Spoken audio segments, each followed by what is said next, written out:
राहुल गांधी कहते हैं कि कांग्रेस रेस के घोड़े को बारात में भेज देती है और बारात के घोड़े को रेस में भेज देती है। पार्टी में नेताओं की कमी नहीं है, लेकिन वे बंधे हुए हैं। राहुल गांधी की यह सार्वजनिक फटकार किसके लिए थी? कांग्रेस में बारात के घोड़ों को रेस में भेजने की हिमाकत कौन कर सकता है? राहुल गांधी ने किसे बनाया निशाना? नमस्कार, आप देख रहे हैं 7 टीवी भारतवर्ष। मैं हूं आपके साथ सुशील गिरीश। देश दुनिया की हर छोटी बड़ी खबर सीधे आपके स्क्रीन पर। बात समझनी है तो पूरी सुननी पड़ेगी। गुजरात में विधानसभा चुनाव अभी 2 साल बाद हैं। करीब 3 दशकों से यहाँ सत्ता में बीजेपी काबिज है, जबकि यहाँ भी पूरे देश की तरह कांग्रेस का ही वर्चस्व हुआ करता था। शायद यही कारण है कि कांग्रेस को लगता है कि यहाँ अगले विधानसभा चुनाव में उसके लिए कुछ अच्छा हो सकता है। कांग्रेस नेता राहुल गांधी पूरे उत्साह के साथ गुजरात पहुँचने के पीछे उनका यही कारण हो सकता है। कांग्रेस अपनी प्रकृति के विपरीत 2027 में होने वाले इन चुनाव को लेकर गंभीर दिख रही है। आमतौर पर कांग्रेस सबसे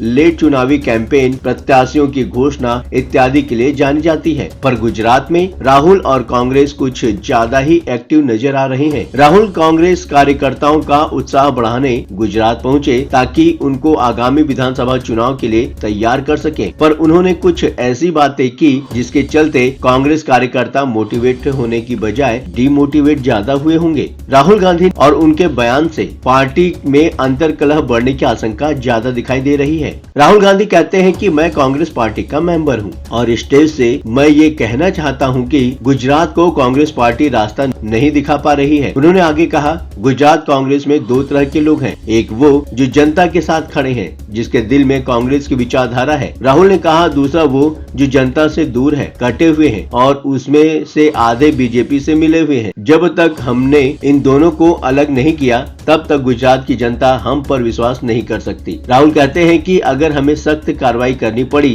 10, 15, 20, 30 लोगों को निकालना पड़ा तो निकाल देना चाहिए। बीजेपी के लिए अंदर से काम कर रहे हो, चलो जाकर बाहर से काम करो। तुम्हारी वहाँ जगह नहीं बनेगी, वो तुमको बाहर फेंक देंगे। दरअसल इस तरह की बातों से कोई भी ऑर्गेनाइजेशन अछूता नहीं होता। राहुल गांधी के इस बयान का दुष्परिणाम यह होगा कि हर गुट दूसरे गुट को बीजेपी की बी टीम साबित करने की कोशिश करेगा। सभी अपने विरोधी गुट को निपटाने के लिए बीजेपी से उसके संबंधों को साबित करने की कोशिश करेंगे। वैसे भी जो सरकार पिछले 30 सालों से सत्ता में है और आने वाले चुनाव में भी ऐसा नहीं लगता कि विपक्ष सत्ता में आ सकेगा। ऐसी परिस्थितियों में तमाम नेताओं को अपने व्यवहारिक हितों से व्यवसायिक हितों को बचाए रखने के लिए कुछ ऐसे काम करने पड़ते हैं जिसके चलते सत्तारूढ़ दलों में उनकी पहुंच बनी रहे। राहुल के इस बयान के बाद पता चलेगा कि ऐसे पार्टी नेताओं पर गाज गिर गई है जो लोग पार्टी के लिए तन मन धन से लगे हुए हैं। इंडियन एक्सप्रेस अपने सूत्रों के आधार पर लिखता है कि कांग्रेस पार्टी के कई नेताओं का कहना है कि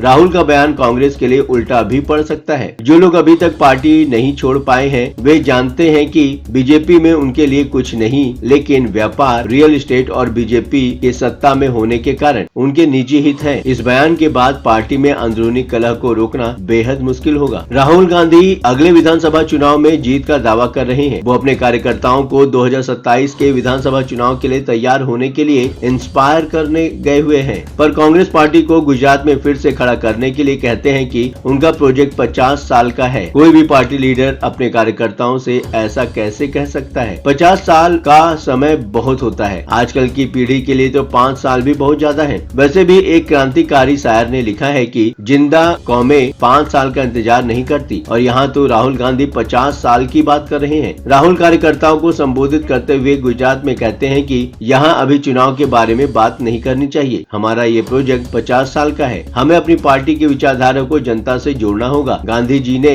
हमें जो सिखाया, जो सरदार पटेल ने सिखाया, वही गुजरात में करना है। राहुल गांधी कहते हैं कि गुजरात कांग्रेस की लीडरशिप में 2 तरह के लोग हैं। उनमें से एक वो जो जनता के साथ खड़े हैं, जिनके दिल में कांग्रेस की विचारधारा है। दूसरे वे जो जनता से कटे हुए हैं, दूर बैठते हैं, और उनमें से आधे बीजेपी से मिले हुए हैं। राहुल कहते हैं कि मेरी जिम्मेदारी है कि जो ये 2 ग्रुप हैं, इनको छांटना है। ऐसे लोग जो पार्टी के भीतर बीजेपी की बी टीम की तरह बैठे हुए हैं, उनके खिलाफ सख्ती से एक्शन लेना होगा। दरअसल कोई भी दल विपक्ष में होता है तो बहुत से लोग इस तरह के होते हैं, पर राजनीति में सबको एक साथ लेकर चलना होता है। भारतीय जनता पार्टी सत्ता में है, गुजरात में 3 दशक से सत्ता में है, पर वहाँ भी कुछ ऐसे लोग होंगे जो चाहते होंगे कि किसी तरह बीजेपी सत्ता से बाहर हो जाए। राजनीतिक नेतृत्व तो ऐसे लोगों को जानता भी है, पर जब तक पानी सर के ऊपर नहीं जाता सभी को एक साथ लेकर चला जाता है। कांग्रेस में ग्रुप 23 एक ऐसा गुट रहा है, उसमें से कई कांग्रेस के लिए कुछ बहुत अच्छा काम करने के लिए दिल से लगे हुए हैं। जाहिर है राहुल गांधी के इस आश्वासन के बाद या गुजरात से ऐसे लोगों को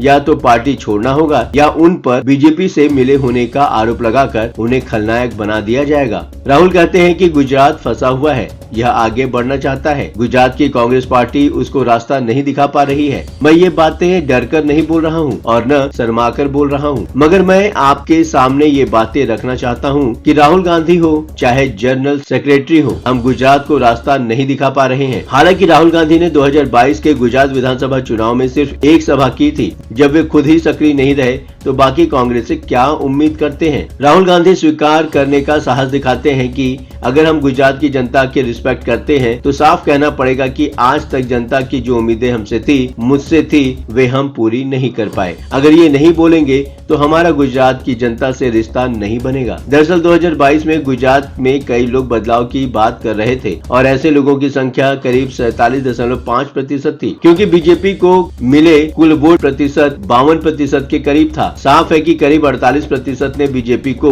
अपने नेतृत्व के लिए स्वीकार नहीं किया। पर आश्चर्य यह भी है कि लोग कांग्रेस को विकल्प क्यों नहीं मान रहे थे। 2022 के विधानसभा चुनाव में भाजपा ने 182 में से 156 सीटें जीती थी, वहीं कांग्रेस 17 सीटों पर सिमट गई। पहली बार चुनाव लड़ रही आम आदमी पार्टी ने कांग्रेस का 13% वोट काट लिया। इतना ही नहीं, चुनाव के साल भर बाद ही कांग्रेस विधायकों के पार्टी छोड़ने का सिलसिला शुरू हो गया। 2024 के लोकसभा चुनाव तक 4 विधायक पार्टी छोड़कर भाजपा में शामिल हो गए। एक निर्दलीय विधायक ने भी भगवा पटवा ओढ़ लिया। लोकसभा के साथ इन विधायकों की छोड़ी सीटों पर उपचुनाव हुए। भाजपा ने इन्हीं पूर्व विधायकों को उतारा और सभी ने जीत हासिल की। इस समय भाजपा के 161 विधायक हैं। राहुल गांधी कार्यकर्ताओं से बात करते हुए एक वाक्य का जिक्र करते हैं। उन्होंने अपनी ही पार्टी पर कहा कि कांग्रेस रेस के घोड़ों को बारात में भेज देती है और बारात के घोड़ों को रेस में भेज देती है। पार्टी में नेताओं की कमी नहीं है, लेकिन वे बंधे हुए हैं। राहुल गांधी की यह सार्वजनिक फटकार किसके लिए थी? रेस के घोड़े को बारात का घोड़ा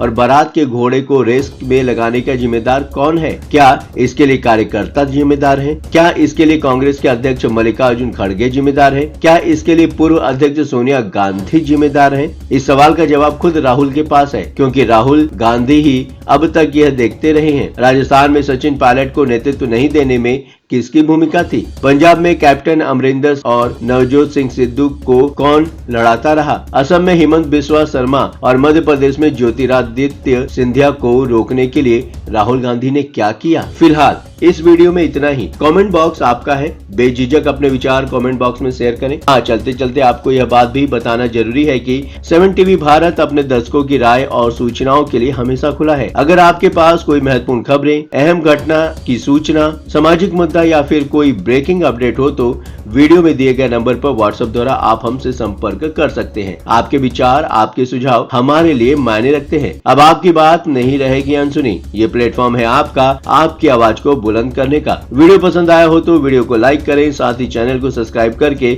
7 टीवी भारत के परिवार का हिस्सा बने। लगातार खबरों के लिए बने रहिए 7 टीवी भारतवर्ष के साथ।